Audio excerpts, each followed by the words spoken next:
This video will show you how to replace the front light on your S3 or X3.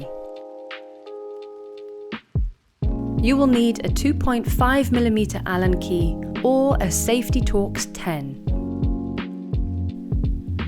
Remove the cap at the bottom of the plastic light cover.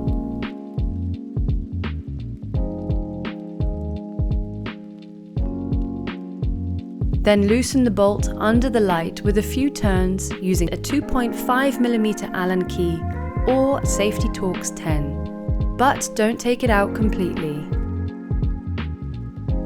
Gently pull out the light, but don't pull on the cable as this may damage the internal wiring. Push down on the clip to disconnect the cable.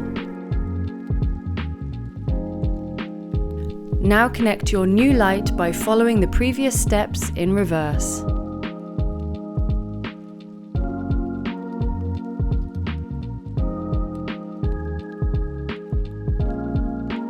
You're now ready to ride. For more help, head to support.vanmoof.com.